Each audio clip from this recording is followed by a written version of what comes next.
if nothing less should be provided to our kababayans, OFWs. We will be providing the needed medical. No, DOH will be in charge of management, coordination, and logistics of the entire quarantine process. All DOH hospitals in the region will DEC for the deployment of medical teams in the quarantine area. We will be providing the needed medical logistics, including hygiene kits, disinfectant solutions, transportation, and other things that will be needed in the quarantine process. Upon completion of the 14-day quarantine period, the discharge of all repatriated OFWs shall be facilitated by the Overseas Workers Welfare Authority in coordination with the Department of Foreign Affairs. Rest assured that all our kababayans will be treated with utmost care and dignity as they go through the whole process of repatriation. Their comfort and welfare throughout the process is of utmost priority to our President, President Rodrigo Roa Duterte, and the Department of Health. And I conclude. Thank you. Thank you. We will be entertaining 5 questions, 5 to 6 questions right now because we're an ongoing interagency task force meeting right now. So let's start with the questions.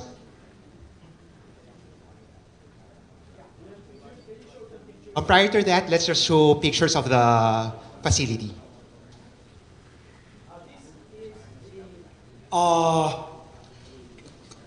The conference, let me just check my notes. Yes. Oh, this is not the one. This was with the Mega TRC yesterday. So another, that was yesterday. Unless they did not give you, that was my meeting yesterday. So where is the one for the new Clark City? Was that provided?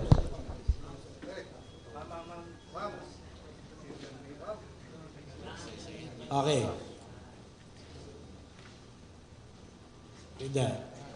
Yeah, this is part of the place where the OFWs to be repatriated looks like. No? So what are the other pictures there? Very quickly. So this is like part of the mess hall for the medical staff, and then that's the way this looks. Very well lit, very spacious, very clean. Next. They have a swimming pool, just in case, they've been under stress for the longest time. It might be good that they can, but that the movements will be controlled, Kasi kailangan makasiguro tayo, no? But this just to show the facilities of the new Clark City and this particular building.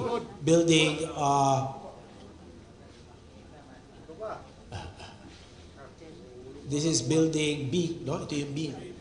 Yeah. Oh, this is the hospital, the polyclinic hospital inside the facility. So meron na rin. Okay? Complete. Yan lang. Asa pa yung iba? Wala na?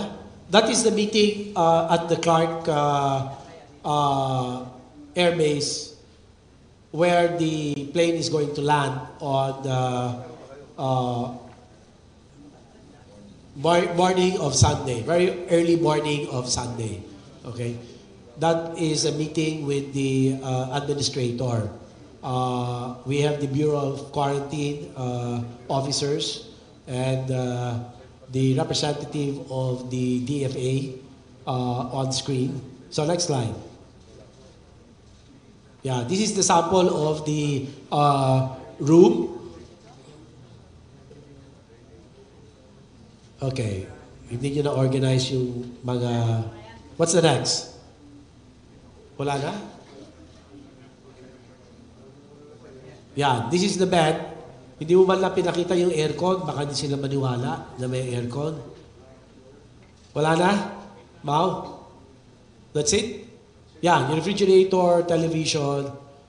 Okay. Bakit niyo inorganize? Yeah, yun yung part, the receiving room ng polyclinic. Oo. That's the room. Ay, yung aircon. Oo. Ano pa? What is this? This is the part of the polyclinic hospital. It's a primary care. Well, it's a polyclinic. That's what it is. Ano pa? Yeah. Okay, so that's it. Pasensya na. It was in a rush that these pictures were taken. The question answer portion. Yeah, sige. Papakita ko lang ito.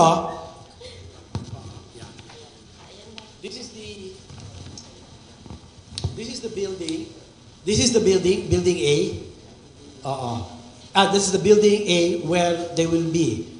And building B, that's building B. For the staff yan. Okay? Yeah. So, I'd like to hand it over muna to Yusek Jerry to explain a bit. To answer. Thank you po. Sorry, sir.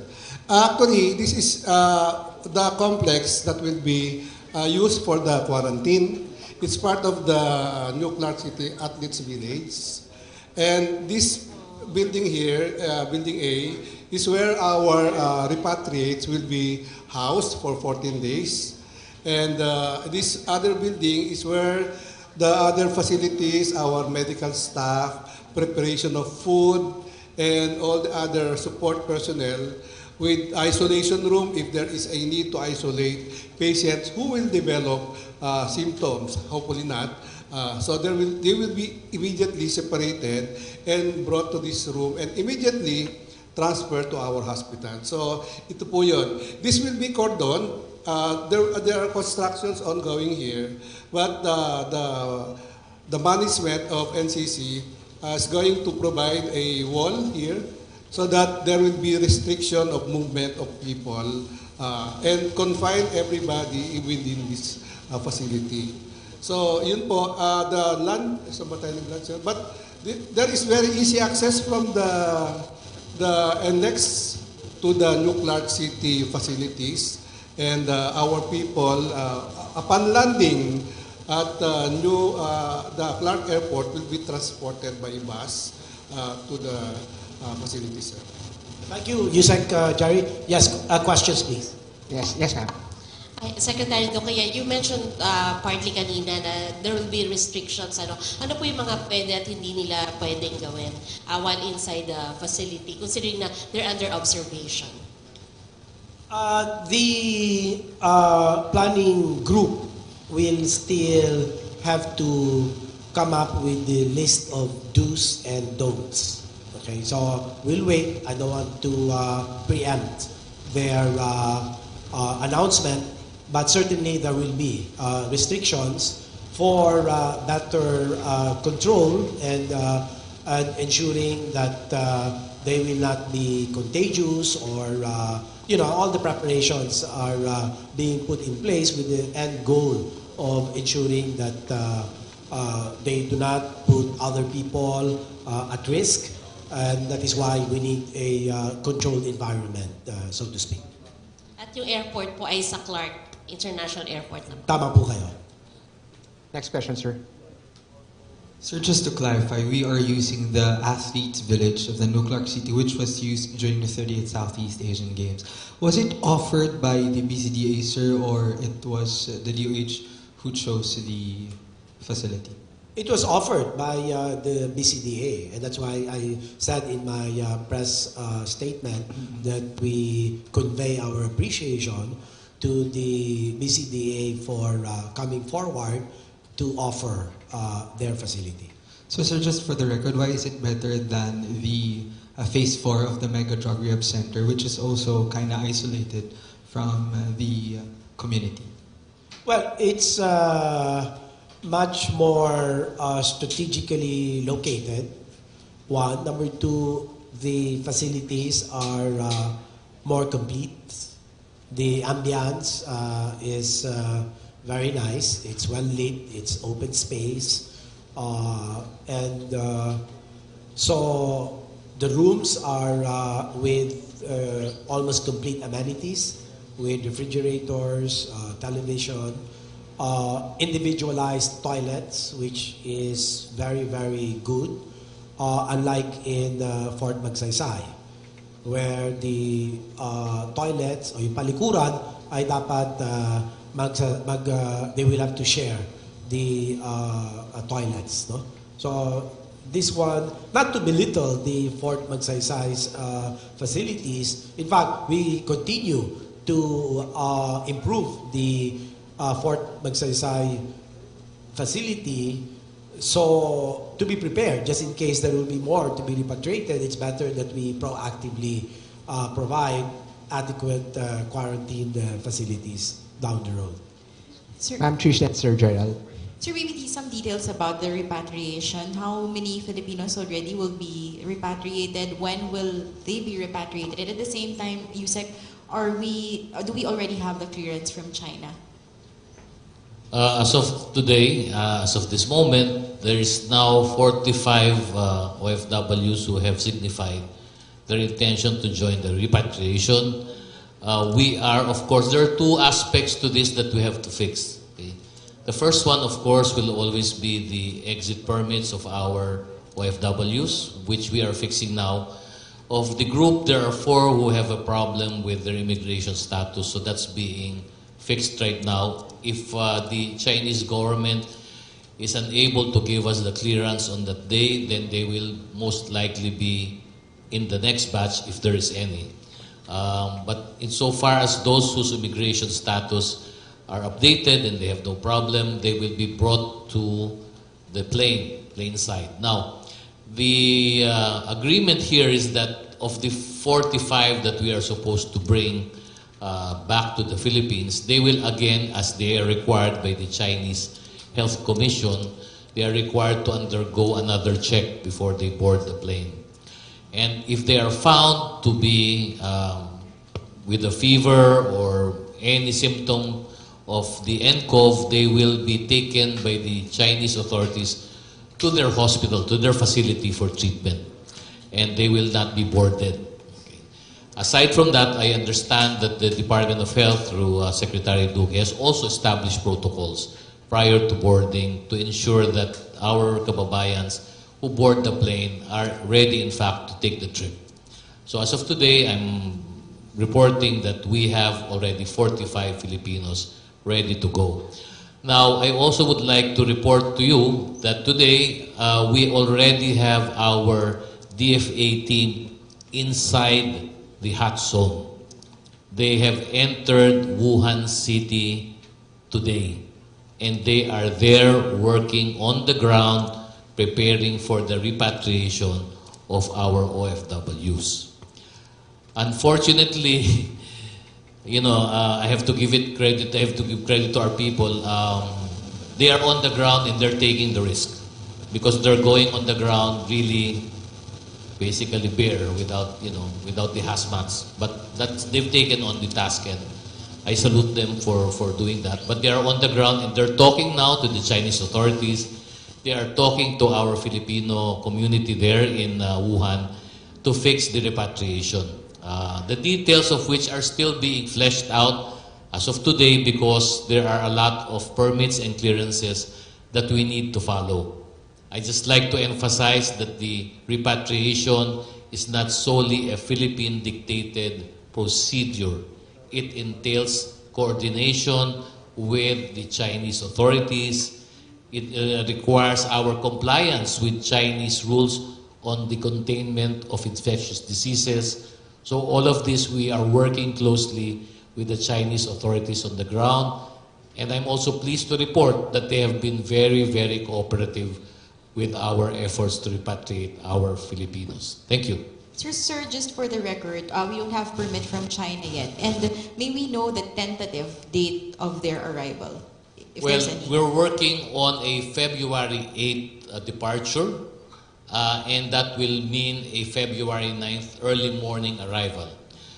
However, that is not a fixed date or time because, again, the process is not only controlled by the Philippines. We have to comply with the Chinese rules that are set on the ground.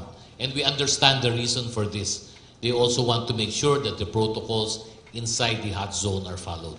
So we comply with the host country rules. So, sir, as of the moment, no permit from China yet? Not yet. They will not, it's all being fixed right now. Okay. Question. Sige. Sir Rafi. Secretary, how many personnel from the DOH will be flying over to China? And that's one question. And then the second question is, we understand that you said that one facility can house a member of 3 people. What if the family members of those being repatriated decide to come over? Will you be allowing them to enter? Let me answer the first question.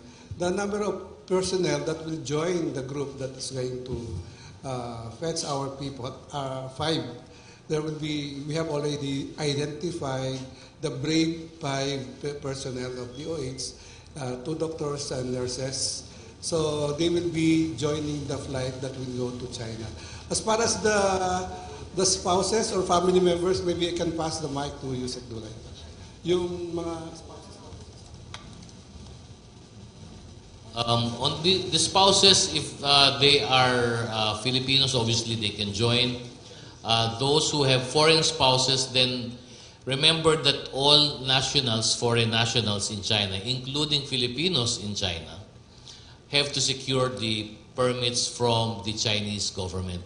So that will be part of the process that has to be taken. If they are given the permits by the Chinese government, then by all means, we will decide whether they can bring them along. But right now, we don't have the permits from the Chinese government for them. They have to ask for those permits themselves. Yung family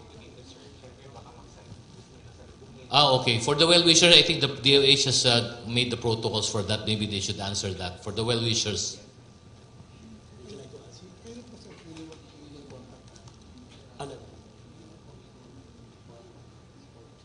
The quarantine means very, very minimal contact. And so it is not advised that the families will go there to meet with them. It will be limited to certain hours of the day where they will be able to communicate through Wi-Fi.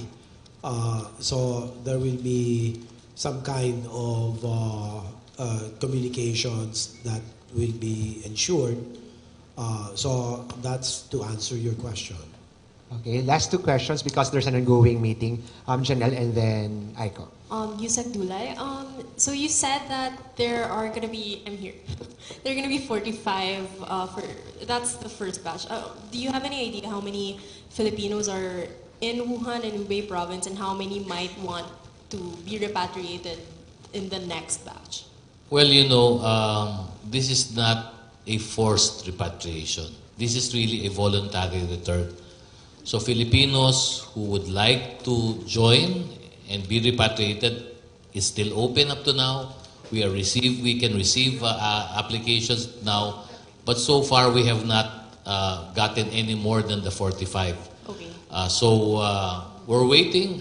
Any Filipino who wants to come home in Wuhan, I just need to make sure that it's in Hubei and Wuhan because that's the area that's really in lockdown.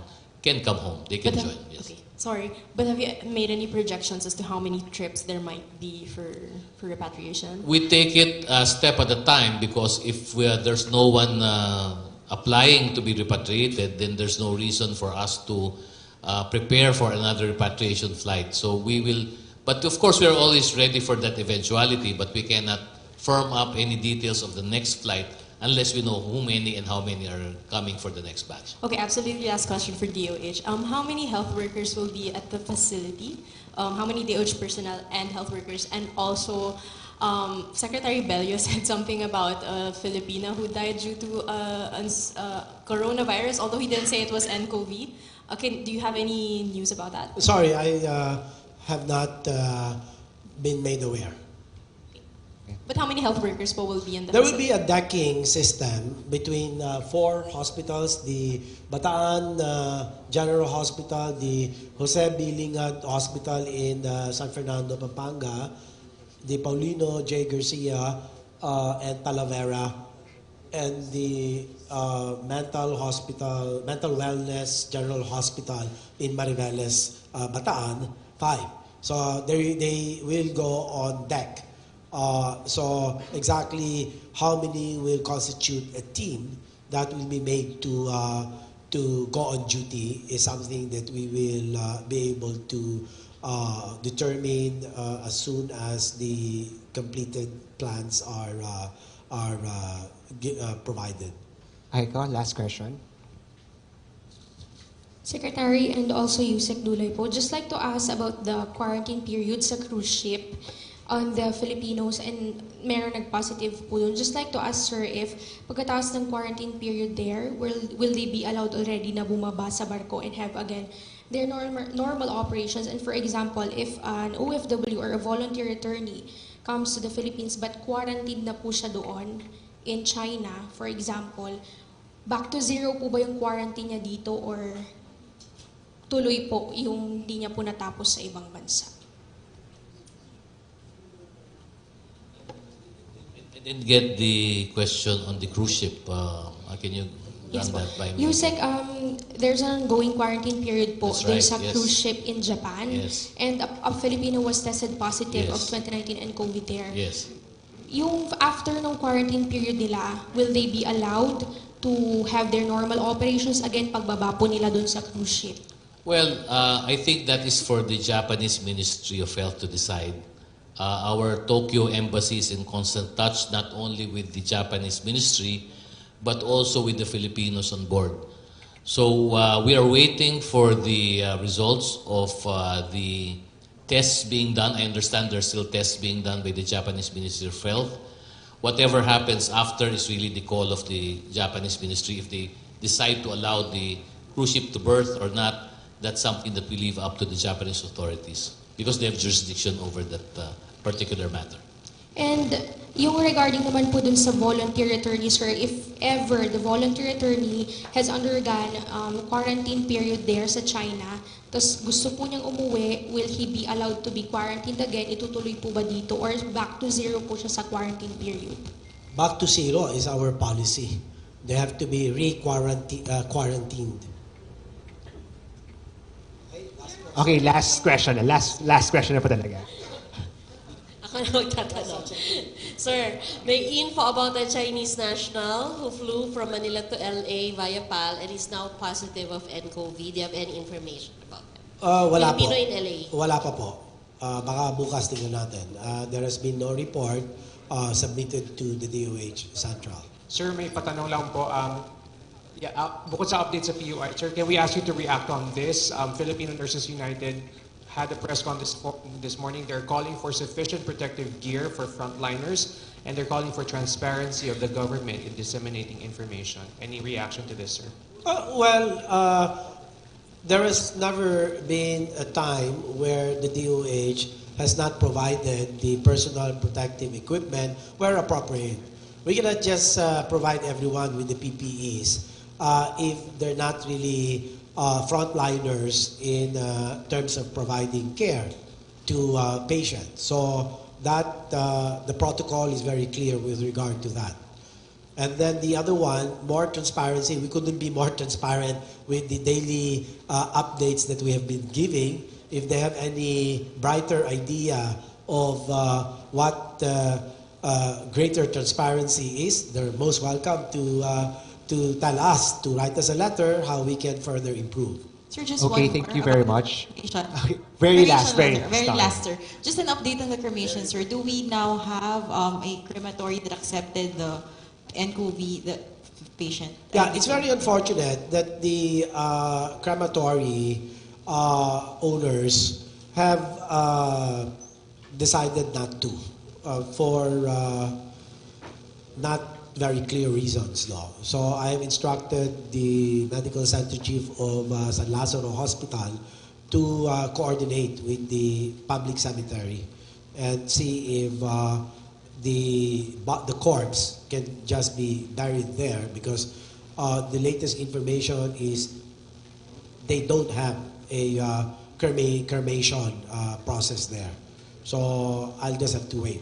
And they have to also get in touch with the Chinese embassy because the initial agreement was for cremation to be undertaken. So now that if it's not going to be cremated and buried instead, I don't know what the protocol is as regards that. Sir, do we have updated PUIs? No. Yes, I do have as of 12 noon today, I am reporting a cumulative total of 178 patients under investigation for the 2019 NCOV ARD. Of the 178 PUIs, 147 are currently admitted and isolated, 10 have refused admission, and 16 have been discharged under strict monitoring.